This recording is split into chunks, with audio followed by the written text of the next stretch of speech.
네 번째, 복구 테마입니다. 당신은 문제 해결하기를 무척 좋아합니다. 실용적인 문제나 추상적인 문제 혹은 개인과 관련한 문제를 선호할 수도 있습니다. 정확하게 어떤 문제를 선호하는지는 어떤 다른 강점과 경험을 지녔는지에 따라 결정되겠지만 확실한 것은 당신이 문제를 고쳐서 당면한 상황을 소생시키는 것을 즐긴다는 것입니다.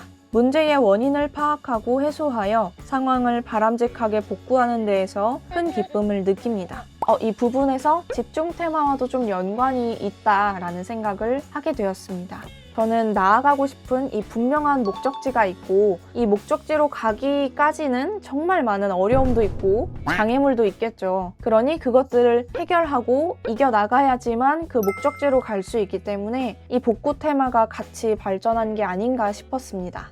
이 복구 테마의 심층위의 가이드를 살펴보면요. 타고난 재능에 이끌려 당신은 특정한 목표를 이룰 수 없을 때면 이따금 스스로에게 실망을 느낍니다. 당신은 아마 후회의 감정 때문에 이를 악물고 다음에 개선할 특정한 부분에 대해 생각할 것입니다. 천성적으로 당신은 아마도 1등상을 받거나 어떤 것에 대해 최고가 되고자 하는 열망이 있을 것입니다.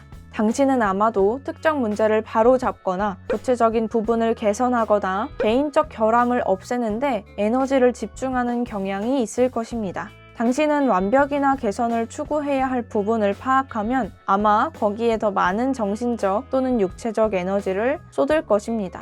지금 내게 부족한 것을 찾아보고 그것을 채우기 위해서 좀 많은 노력을 하는 것 같아요. 남들과 비교하는 것도 물론 했습니다. 내가 가지지 못한 것을 가지고 있는 사람을 보면서 저 사람은 어떻게 해서 저걸 가졌을까? 너무 부럽다. 나도 저걸 갖고 싶다. 라는 걸 넘어서 시기하고 질투하는 마음도 들었죠. 하지만 그것이 정말 저를 위한 길은 아니었고 제가 행복해지는 길은 아니었기 때문에 그런 것보다는 내가 부족한 것을 어떻게 하면 채울 수 있을까? 내가 지금 나에게 부족한 것이 무엇일까? 이런 생각들을 자꾸 하면서 그것이 제가 더 앞으로 나아가게 만든 방법이라고 좀 생각을 해요.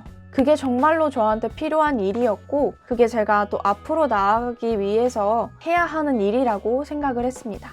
이 책에도 보면요. 복구 테마를 가진 사람들이 지나치게 자기 비판적일 수 있다라고 합니다. 아무래도 문제를 해결하고 그것에서 어떤 행복감을 느끼는데 그러지 못했을 때 느끼는 자괴감들이 있을 거잖아요. 그래서 이 책에서도 자신에게 조금 더 관대해지라고 합니다. 그래서 저도 완벽주의를 많이 추구하고 있고 그걸 위해 정말 노력하고 있다고 했잖아요. 그런데 그게 오히려 저를 좀 해친다는 생각이 들었을 때 그것을 조절하는 연습을 좀 하고 있는데 그 중에 하나가 바로 이 자신에게 관대해지자인 것 같습니다.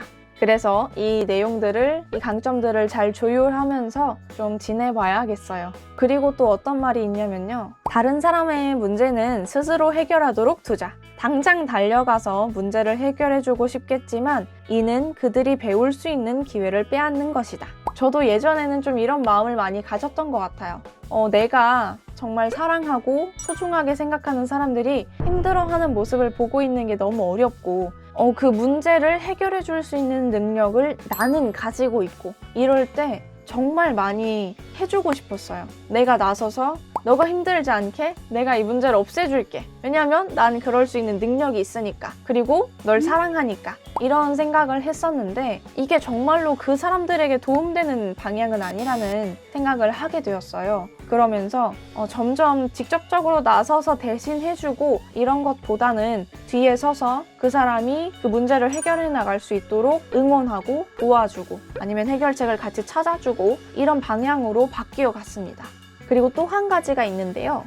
이미 발생한 문제를 해결하는 데 사용하는 것에 그치지 말고 문제가 발생하기 전에 이를 예상하고 방지하는 데 활용하자.